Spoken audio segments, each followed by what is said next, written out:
देखो, जब चलना नहीं आता था तो कोई गिरने नहीं देता था, और अब चलना सीख लिया तो हर कोई गिराने में लगा है।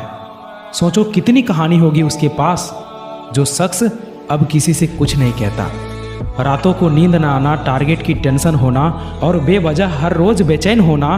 अगर ऐसी स्थिति से तुम गुजर रहे हो, तुम्हारे अंदर ऐसा लक्षण दिख रहा है, तो समझ लो तुम इतिहास रचने वाले हो।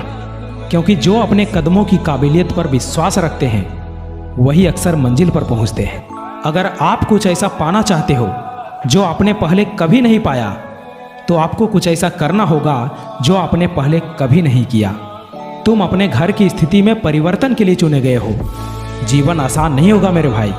तुम्हारी मेहनत में इतना दम तो होना चाहिए कि एक सफलता की कहानी तुम्हारी सारी असफलताओं को समाप्त कर संघर्षों पर पूर्ण विराम लगा दे।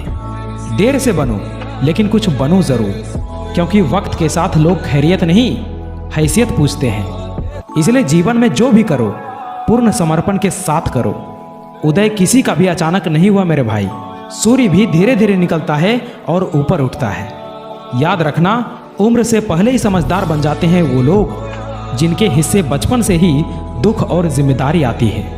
अरे अपने वही है जो संघर्षों के समय भी तुम्हारे साथ हो, क्योंकि सफलता के बाद तो पराये भी अपने हो जाते हैं। आज मेरी परिस्थिति देखकर तुम मेरे खिलाफ जितनी बातें बना सकते हो बना लो, पर याद रखना, जिस दिन ये समय मेरा साथी बन गया ना, तो तुम्हें खुद पर शर्म आएगी कि मैंने किस आदमी के बारे में क्या बोला था। आज मेरा संघर्ष चल रहा है और तुम्हारी मेरे खिलाफ बातें।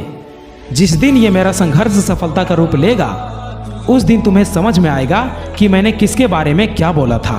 अगर कोई अकेला है तो इसका मतलब ये नहीं कि उसे कोई पसंद नहीं करता, बल्कि वो अकेला इसलिए है क्योंकि उसने दुनिया की औकात जान ली है।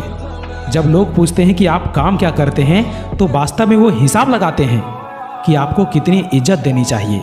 यही इस दुनिया की सोच है और इसे आपको मानना पड़ेगा। समय अपनी रफ्तार में है दोस्त, अगर तुम रुके तो बहुत पीछे रह जाओगे। इसलिए धीरे ही सही लेकिन चलते रहो। जिस मेहनत से आज तू भाग रहा है वही कल तुझे सफलता दिलाएगी।